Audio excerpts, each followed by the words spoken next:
que nadie le interesas. La gente de arriba te detesta.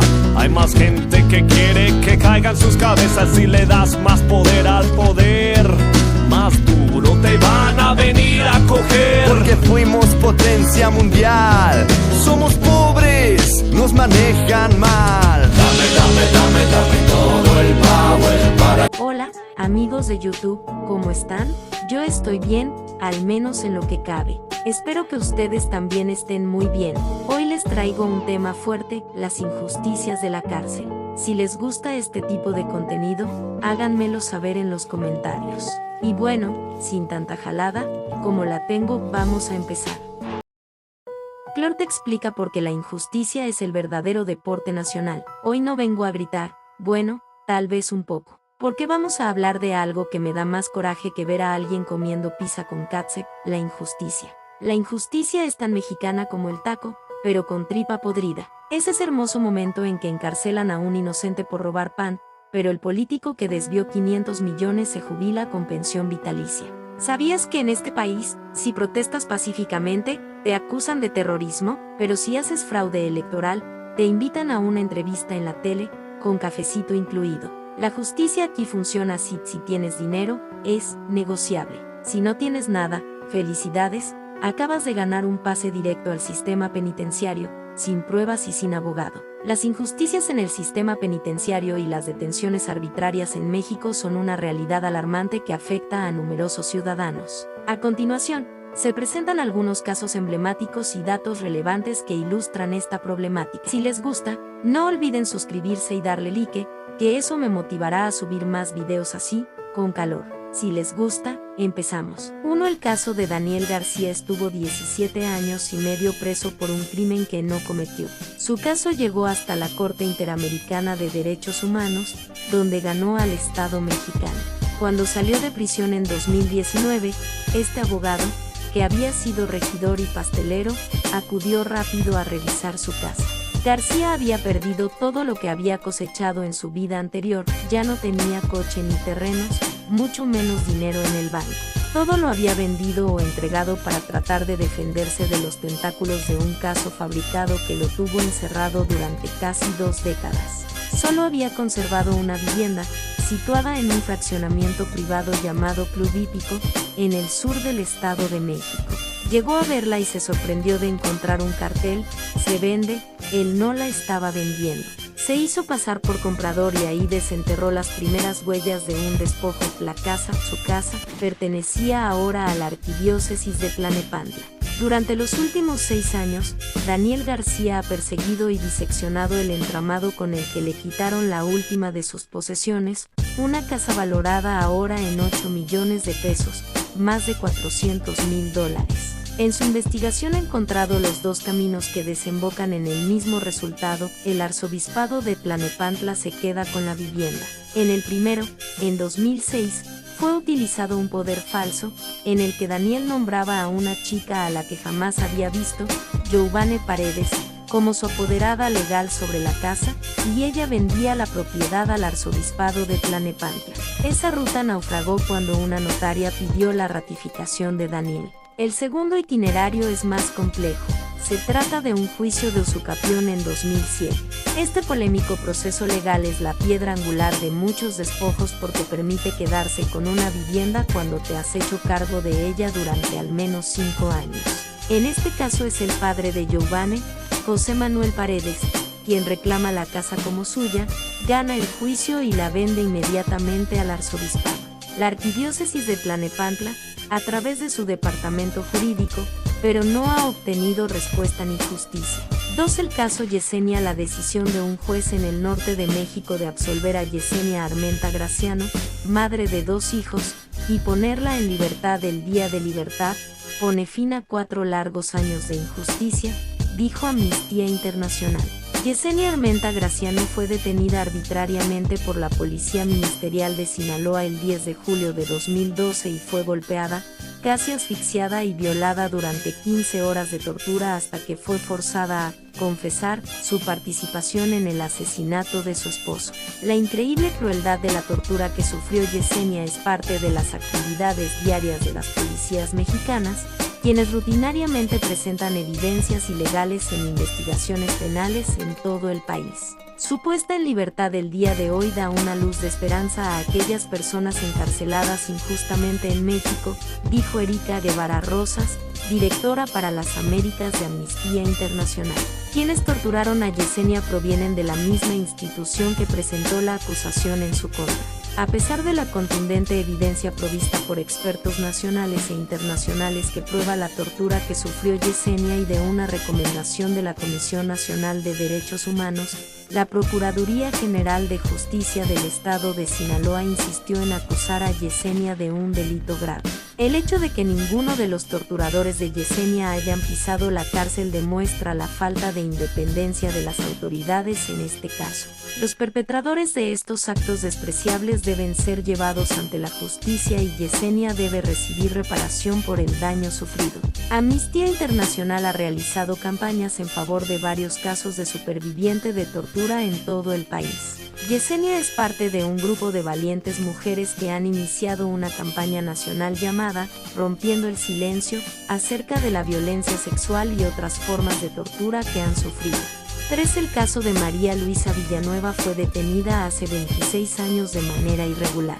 Sufrió abusos por parte de la autoridad y fue torturada. Ella siempre ha mantenido su inocencia. En los próximos días, un tribunal podría decidir de una vez por todas si es inocente.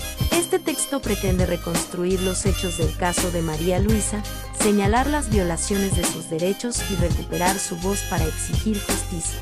La Fiscalía General de Morelos, FGE, y el Tribunal de Justicia juegan con mi libertad, con mi estado emocional y psicológico, me están revictimizando y ejercen sobre mi violencia institucional y de género, sostiene María Luisa de 47 años de edad. Agrega que ninguna autoridad ha garantizado, desde hace 26 años, mi derecho a la justicia ni ha velado por mis derechos humanos. Esta es la cronología de irregularidades en el proceso penal de María Luisa. El 6 de enero de 1998, María Luisa Villanueva Márquez fue detenida de manera irregular en un restaurante en Zacatepec, Morelos, por un grupo de personas con el rostro cubierto sin identificarse. Durante los próximos 4 días, fue víctima de tortura y de abusos sexuales en una casa en Obra Negra, según narró a Mexicanos contra la Corrupción e Impunidad. 4 días después, 10 de enero, fue trasladada a la entonces Procuraduría General de Justicia del Estado de Morelos, PGJM, donde le informaron que estaba acusada del secuestro de la niña Sara Saskie Seligman. Los policías declararon que apenas ese día la habían detenido. Sin embargo, las irregularidades continuaron, la tuvieron incomunicada por 2 días en los separos. El 12 de enero fue ingresada al penal de Atlacomulco, situado en Cuernavaca, desde donde enfrentó un proceso penal sin una defensa jurídica eficiente. Ella nunca conoció al abogado de oficio asignado a su caso. Al momento de ser detenida, tenía un hijo de 11 meses y otro de 8 años, quienes quedaron al cuidado de una amiga de María Luisa.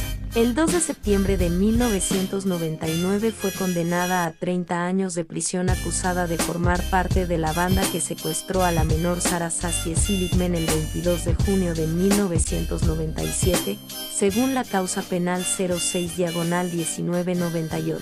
En el año 2000 fue trasladada al Centro de Reclusión Social de Atlacholoaya, situado en Xochitepec, Morelos. En 2014, con el apoyo del abogado Eutiquio Damián Santiago, Villanueva interpuso una denuncia penal por detención arbitraria, tortura y otras violaciones a sus derechos. Por 9 años, María Luisa y su abogado se enfrentaron al sistema y lograron que la Fiscalía General de Justicia iniciara una carpeta de investigación en contra de los policías ministeriales que detuvieron a María Luisa en 2023. Estas investigaciones arrojaron elementos suficientes para determinar que María Luisa fue encarcelada injustamente. 4. El caso Juan Carlos Ramírez Miche, que tiene 39 años y ya ha pasado por los penales de Chiconautla, el de Nezahualcóyotl y el de Chalco, los 3 en el Estado de México. Y, finalmente, desde 2021, en el Centro Federal de Readaptación Social 13, Ceferezo, en el estado de Oaxaca, a más de 600 kilómetros de donde vive su esposa Alejandra y sus 2 hijos. Tras ser condenado a 70 años de cárcel y haber concluido ya 20 en estas cárceles y de atravesar una detención arbitraria, ser torturado por policías judiciales para que se declarara culpable, y de defender siempre su inocencia, Micheke, su familia, sus abogadas y un grupo de amigos piden desesperadamente su amnistía, aquella promesa de Andrés Manuel López Obrador que apuntaba a la salida de prisión de personas encarceladas de manera injusta y cuyas defensas y procesos no fueron llevados a cabo.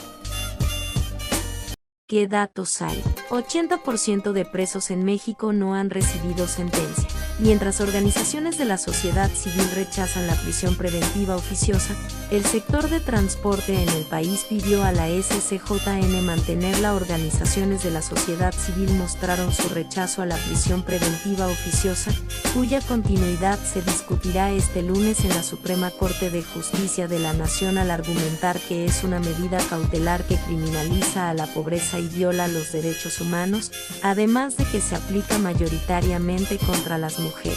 De acuerdo con la CANA, Proyecto de Reinserción Social, la prisión preventiva oficiosa afecta más a las mujeres en México y por eso debe eliminarse. A través de su cuenta de Facebook resaltan que durante las visitas que hacen a las cárceles han sido testigo de que cada vez hay más mujeres que pasan de 5 hasta 10 años sin una sentencia. 2019 al 2020 alrededor de 100.000 personas que ingresaron a prisión, el 85% no tiene siquiera una sentencia. Esto se agrava en estados más pobres como Oaxaca, en donde de las 2.500 personas que entraron a prisión desde el 2019 al día de hoy están en la misma situación. Puntualizaron: es falso que eliminar esta medida pone en riesgo a las víctimas, ya que asegura, hoy existe la prisión preventiva justificada y también existen otras 13 medidas cautelares que permiten garantizar la seguridad de las víctimas. En un país como el nuestro, donde la violencia estructural de género contra las mujeres es una constante, ya que pretende mantener a mujeres encarceladas durante años sin que se les pruebe su culpabilidad, también es violencia. Tenemos una gran cantidad de personas privadas de su libertad, sin que haya habido una sentencia, y a pesar de que las normativas señalan que las personas no pueden estar en prisión preventiva oficiosa más de 2 años, ha habido casos en que han permanecido 10 y hasta más años personas en prisión preventiva oficiosa. Al final, no son solo barrotes los que encierran, también la indiferencia. Pero mientras sigamos hablando, investigando y compartiendo, nadie va a poder encerrarnos a todos. Si la justicia no funciona, que funcione nuestra memoria, porque lo que no se dice, se repite. La justicia en México a veces tarda, y a veces ni llega, porque en un país donde la justicia duerme, la voz del pueblo tiene que despertar. No se trata solo de presos, se trata de dignidad. Y eso no se encierra.